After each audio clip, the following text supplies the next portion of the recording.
अस्सलाम वालेकुम and welcome to my channel जी। कैसे हैं आप सब लोग? होप आप सब लोग ठीक होंगे, मज़े में होंगे। और दुआ है कि आप यूं ही हंसते मुस्कुराते खुश रहें। और जी, रमज़ान की आमद है तो मैं आपके साथ रमज़ान के हवाले से रेसिपी शेयर कर रही हूँ। इससे पहले भी मैंने जो दो स्नैक्स की रेसिपी आपके साथ शेयर की थी और आज भी उसी टाइप की रेसिपी है जी। आज हम बना रहे हैं पिज़्ज़ा पॉप्सिकल। इंतहाई आसान रेसिपी है, बनाना बहुत ईजी है। तो चलिए जी, इसको स्टार्ट करते हैं। और उससे पहले अगर चैनल पे न्यू हैं तो सब्सक्राइब कर लें और काइंडली बेल नोटिफिकेशन को ज़रूर ऑन किया करें, जिससे मेरी हर आने वाली वीडियो का नोटिफिकेशन आपको मिल सके। यहाँ पे मैंने सबसे पहले 3 आलू लिए हैं, उनको काट के पानी डाला है और उसको मैं बॉयल करने लगी हूँ। और दूसरी साइड पे एक पैन में मैंने तकरीबन 1 या 2 टेबल स्पून ऑयल डाला।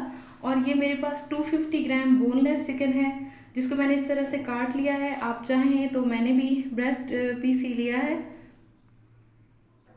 और आप भी चाहें तो इसको आप फुल रख सकते हैं, ठीक है, काटने की ज़रूरत नहीं है। यहाँ पे मैंने इसमें डाला 1 टेबल स्पून विनेगर और 1 टेबल स्पून मैं इसमें डाल रही हूँ बारबेक्यू सॉस।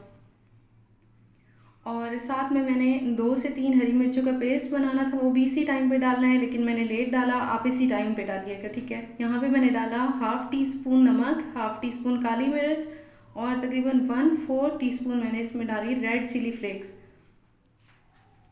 और इसको हमने स्टिर फ्राई करना है, तकरीबन जो है वो हाई फ्लेम पे, क्योंकि फ्लेम को जब हम लो करेंगे ना, यहाँ पे मैं इसमें ऐड कर रही हूँ ग्रीन चिलीज़। तो आपने ये काम पहले करना है, मैं इनको पेस्ट बनाना भूल गई थी तो मैंने लेट कर दिया, ठीक है। आप उसके साथ जब सॉसेजेस ऐड करेंगे तो ग्रीन चिलीज़ उसी टाइम पे ऐड करनी है, तब ये इसके टेस्ट को एनहांस करेंगी और बहुत ज़्यादा इससे अच्छा फ्लेवर आएगा।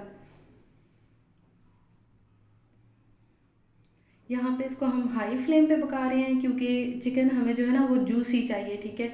इसको हम हार्ड नहीं करेंगे चिकन को, तब इसका फ्लेवर बहुत अच्छा आएगा पॉप्सिकल में। और यहाँ पे मैं इसमें सिर्फ 2 टेबल स्पून पानी ऐड कर रही हूँ, जो मसाले इसके साथ लग चुके हैं ना, ताकि वो सारे इसमें जो है चिकन में लग जाएं।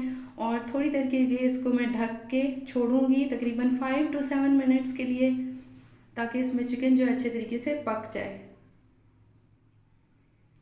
ये देखिए जी, 7 मिनट्स के बाद इसका पानी जो है वो ड्राई हो चुका है और चिकन भी बहुत अच्छे से गल चुकी है, ये देखिए इस तरीके से। और आप चाहें तो इसके आप रेशे कर लें चिकन के, अगर तो आप पूरा फिले ले रहे हैं ना, ब्रेस्ट फिले, तो आप उसको जो है वो रेशे कर लें, ठीक है, श्रेड कर लें चिकन। मैंने चूँकि काट लिया था, और ये मैंने एक और रेसिपी इसके साथ बनानी थी तो मैंने सारा ही कट कर लिया, ये जहन से निकल गया।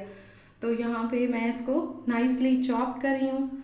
और इसके अलावा, इस चिकन के अलावा, मुझे एक चाहिए शिमला मिर्च और 5 से 6 मैं इसमें डालूँगी ऑलिव्स। ब्लैक ऑलिव्स है मेरे पास, आप ग्रीन ऑलिव्स भी ले सकते हैं। और इसके अलावा आप इसमें मशरूम भी ऐड कर सकते हैं। तो ये सारी चीज़ों को मैं बिल्कुल बारीक चॉप कर लूँगी। और यहाँ पे देखिए जी, ये आलू जो है ये गल चुके थे, मैंने इनको मैश किया और मैंने इनको 5 मिनट के लिए फ्रीज़र में रख दिया था। इससे इसका मॉइस्चर लॉक हो जाता है आलू की। जब भी आपको इस तरह की रेसिपी बनानी हो तो बाइंडिंग इससे बहुत अच्छी आती है, ठीक है। यहाँ पे मैंने देखिए एक शिमला मिर्च और ये 5 ब्लैक ऑलिव से मेरे पास, इनको मैंने नाइसली चॉप कर लिया, चिकन भी और साथ में ये दोनों तीनों चीज़ें भी। अब मैं इसमें ऐड कर दूँगी ये तीनों,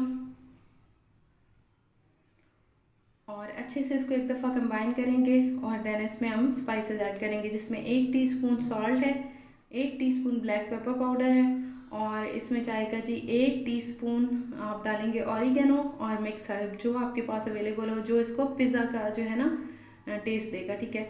इसके अलावा जी हमें चाहिए होंगी 4 से 5 स्टिक्स, जो मतलब 5 इसलिए कि मैं अभी 5 बना रही हूँ, ठीक है, आपको दिखाने के लिए। बाकी के बना के मैं फ्रीज़ करूँगी, तो आप भी एट अ टाइम जो है जितनी आपके पास हो आप बनाएं, ठीक है। इस तरीके से आप इसका पॉप बनाएंगे और उसमें जो है वो ये स्टिक आप इस तरह से करके, और अच्छे से इसको देखिए कितनी अच्छी इसकी बाइंडिंग हो रही है ना आलू की। और ये बैटर बहुत ही मज़ेदार रहता है, आप इसको बना के तो इसको रोल में कर सकते हैं। इसके अलावा आप इसको ब्रेड में लगा के और उस तरह से आप उसके सैंडविचेस भी बना सकते हैं, क्योंकि मैंने जो बैटर बचा था उसका मैंने ऐसे ही किया था। कुछ मैंने ये बनाए थे और पॉप्स बनाए थे, और कुछ जो है वो मैंने एक दिन बच्चों को इसके साथ सैंडविच भी बना के दिया। इसका बहुत मज़ेदार टेस्ट बनता है, बिल्कुल पिज़्ज़ा वाला।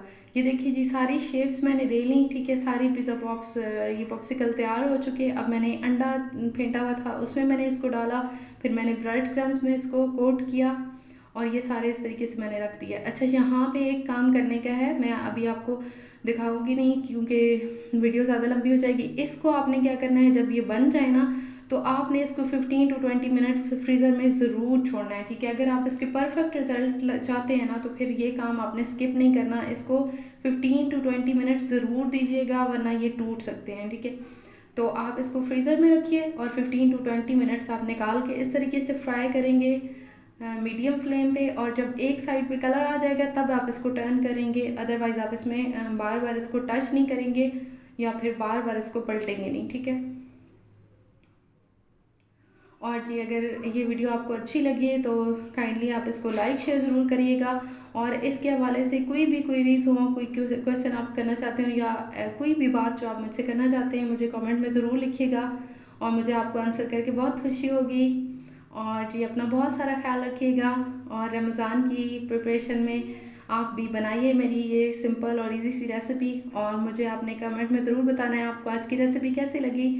और थैंक्स फॉर वॉचिंग।